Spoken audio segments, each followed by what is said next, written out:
Greetings and welcome to the energy of Capricorn. This is Ron from Tarot of the Twin Sun, Capricorn. Thank you for tuning in. This is for anyone who has placements in the dial of the astrolab or in your own astrological composition. It would be read from the 10th house or the ascendant sun, moon, Venus, whatever, Jupiter.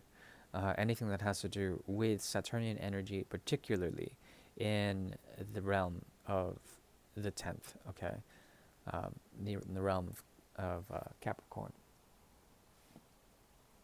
So we'll go ahead and get started with a spread, 9-card spread known as the Great Mirror. The Great Mirror is a tool devised by the Order of the Twin Sun in order to see particular karmas that may exist between, the 10th house Capricorn energy and a significant other. The significant other may be a person, place, or thing. This will not resonate for everyone, but if it does for you, please keep it secret. Thank you.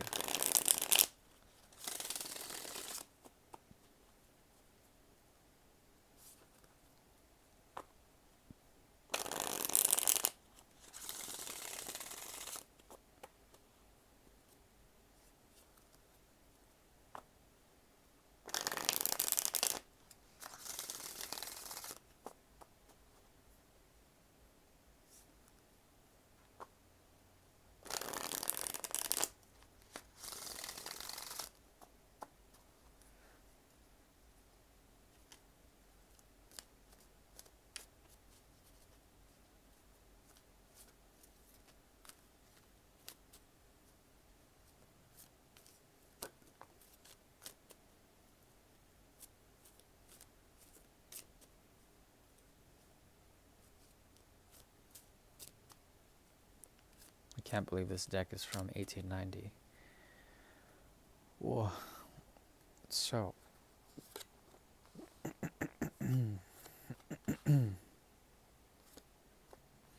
yes, I saw this.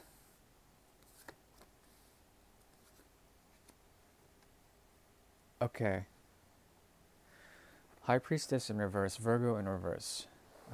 Lots of Virgo energy here, meaning that there's a lot of thought produced in this type of connection, okay? Much of it. It's intended to bring forward an elevated way of Mercury, okay? So pay attention to the thoughts that occur, especially when these thoughts may be felt as painful, okay? They're being felt for a reason.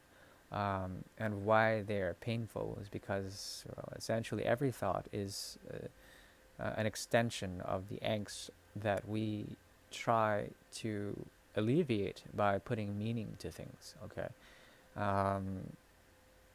And this is the qualm or the quandary of all human thought. Now, when it comes to this type of connection, we are dealing here with thoughts being arrested, letting abstraction and the dream world take place in order to see other paths, okay? This all has to do with the High Priestess's energy in the reverse, okay? If she's upside down, then there's something terribly destabilizing for the High Priestess. At the same time, it allows for Virgoan energy to traverse into the 12th house with the sacred axis of mutability. Okay, and this allows for other paths, as I've mentioned, infinite paths, to emerge in the realm of possibility, in the realm of unconditional prowess, okay, unconditional prowess in the dream world, okay, in the spiritual world.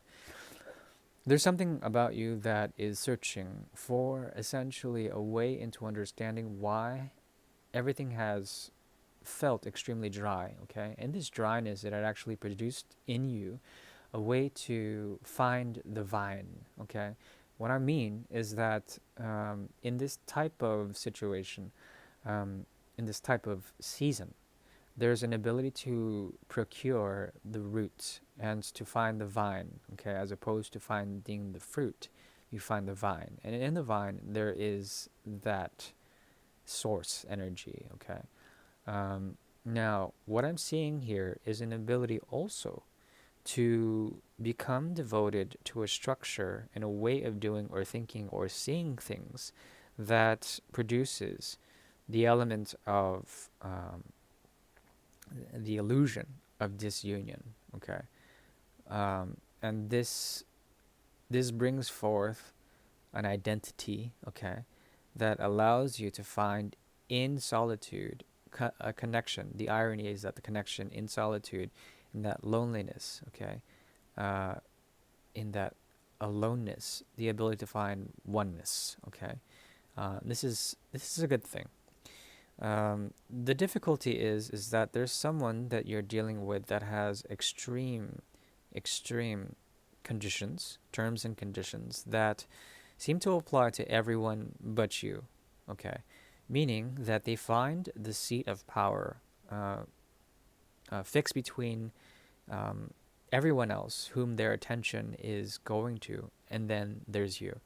Um, Same here. You are also doing this, but there's something about the world calling you, the past world calling you into a way of understanding other paths that have been illuminated. Okay, this is all about the melancholy of essentially transitions and limitations with others, and transitions away from them, and therefore transitions away from the limitations that you find with others. Okay. So this is terribly liberating. At the same time, you're dealing with someone who wants to bring forward passion. They want to bring forward also a way to go to and from, excuse me, in such an order to and from you. They are in the search for experience. And the funny thing is that if you were to actually give to this person, they would feel so overburdened. At the same time, they would be enlightened in some sort of way. The thing is that I don't know if you're truly interested in that. There's something about idealisms here being left aside, conditions being left aside, and you walking a very spiritual path in some sort of way, shape, or form. Um, yeah, I don't really know. At the same time, there's something here about a platform emerging. Okay, a platform for one of the cups of expectation to fall off, and then bring stability in some way, shape, or form. This has to do with emotional cleansing. Uh, this is also about something coming through from society in order to bring forward a sense of stability. Um, but there we have it, two people making choices either to and from or away from each other in order to find a sense of peace, in order to find a sense of stability, a way to break free from the four energy. Um, so I like this. At the same time, it's very disorderly, and perhaps that's something that both of you want to bring forward, a way to go against status quo in some sort of way. Fairly interesting. At the same time, yeah, Ten of Pentacles in reverse. It's not going to be easy. This type of connection requires a great deal of faith, okay? I think you're dealing here with someone that on the spiritual plane would break through every block, every block or limitation of losing oneself in the connection. Okay, I think there's a part of you that would willingly sort of jump forward into the leap of faith in order to do this. At the same time, it's one of your hindrances. Perhaps it's too much in terms of practicality to do that. But practicality is your forte, and there's something about you that is walking the path of the fool, yet the path of the hermit. As you can see, they're both holding staves here. One stave here, one stave here. Same person too. It's the major arcana moving from the first card into the 18th card, at least in this deck, in terms of major arcana. Okay, now perhaps you have found the experience that is necessary. Perhaps it's something that they know that you have that can add to their way of freedom. But as I've mentioned before, there's a way and means of thinking that, yeah, here's a 10 of, okay. So, god damn it. This type of connection, it requires obstacles to be set free. The biggest obstacle is the one that this person enforces upon themselves in terms of blazing through anything, bringing forward something in terms of that effect. I think that, at least for the energy of Capricorn, there's an evolution here, excuse me, from the 6th to the 10th house. Excuse me. Need some water.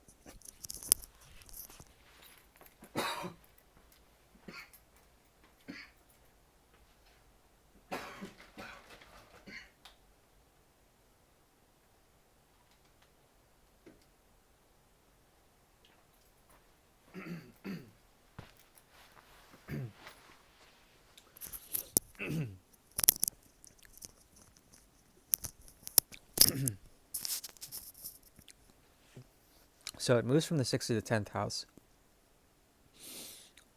which is moving from the axis of mutability into the axis of cardinal energy. Okay.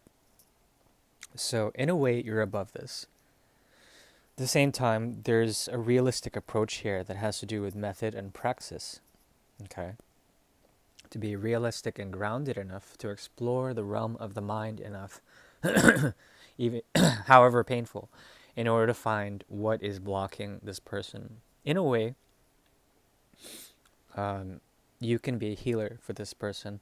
They deal in general, and they reflect your energy in general of the hard lessons of Saturn that come in early age, and essentially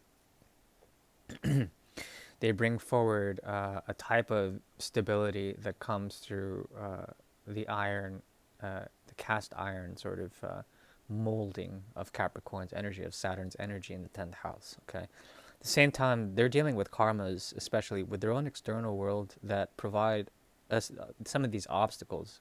They're on the quest, much like you, for enlightenment, whatever that means, in terms of that energy. In terms of further advice, if this is a situation where you're indeed dealing with someone in terms of a relationship, there's a way to produce an airy-like quality that would bring forward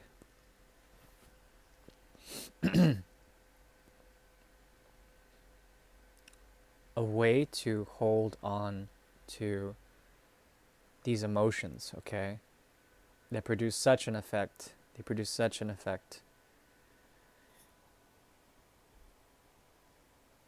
And this would lead to what exactly? A way to confront what is really there, okay? If it is there. And that's the best advice I've got for you. And that is your reading for January. That is the Great Mirror. Thank you very much for tuning in. Bye-bye.